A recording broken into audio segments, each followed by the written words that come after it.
Next part क्या है, electric field due to a point charge. क्या मतलब होता है, ध्यान से देखो भाई, यहाँ पर मान लो हमारे पास एक सोर्स चार्ज है। सोर्स चार्ज वो चार्ज होता है जिसका इफेक्ट हमें किसी और चार्ज पे दिखाई दे सकता है। इसके अलावा एक होता है टेस्ट चार्ज। टेस्ट चार्ज वो चार्ज होता है जो क्यू नोट तो होता है, क्या होता है, क्यू नोट तो होता है, क्यू नोट होता है, लेकिन उसकी वैल्यू बहुत कम होती है, नेग्लिजिबल चार्ज होता है, पॉजिटिव मास होता है, पॉजिटिव चार्ज होता है। और इस चार्ज का ये चार्ज इस चार्ज को अफेक्ट नहीं कर सकता। मतलब क्या होगा, ध्यान से देखो, तो यहाँ पे एक सोर्स चार्ज है, इस चार्ज ने इस चार्ज पे फोर्स लगाया होगा, तो फोर्स मान लो ऐसे लगा, ठीक है, ये हमारा फोर्स आ गया। अब what is electric field? Electric field due two point charge is the force experienced by this charge at that distance.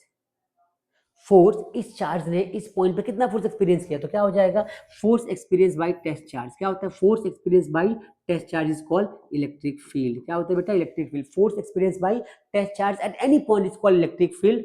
और यही हमें क्या करना है, यहाँ पे ड्राइव करना है। तो क्या किया हमने, तो अकॉर्डिंग टू कूलम्ब्स हमें क्या पता है कि जो फोर्स होता है K q one q two by r square. ध्यान समझो यहाँ पे क्या, कि भाई यहाँ पे टेस्ट चार्ज लगा था, टेस्ट चार्ज पे फोर्स लगा ऐसे को, ठीक है, टेस्ट चार्ज पे फोर्स लगा ऐसे को, ठीक है, और टेस्ट चार्ज मूव हो गया। तो बच्चा हमें पता है कि कूलम्ब्स लॉ क्या होता है, K q one q two by r square. तो एक तो हमारा चार्ज हमारा क्यू हो गया ये वाला, एक चार्ज हमारा ये हो गया, दोनों के बीच में डिस्टेंस कितना आर है, तो K q one q two by r square हो गया। अब हमें पता है कि भाई E is equal to F by q naught, तो हमने एफ की वैल्यू यहाँ पुट करी और नीचे क्यू नॉट रख दिया, तो किसी कट जाए। क्या ध्यान से समझो, ई इज इक्वल टू क्या होता है ना, फोर्स अपॉन में क्यू नॉट। तो क्या पढ़ा हम लोगों ने, के क्यू नॉट अपॉन में आर स्क्वायर इंटू में क्यू नोट। तो देखो इससे कट जाएगा, क्या फॉर्मूला बना, तो लास्ट में आपका फॉर्मूला जो निकल के आता है बेटा, electric field correct is equal to k q by r square, and this is your final formula. याद रखना यहाँ पे क्या, कि ई जो होता है inversely proportional to r square होता है। तो इसका ग्राफ कुछ ऐसा से बनेगा, ये डिस्टेंस की इनवर्सली प्रोपोर्शनल, डिस्टेंस बढ़ेगा ई की वैल्यू कम हो जाएगी।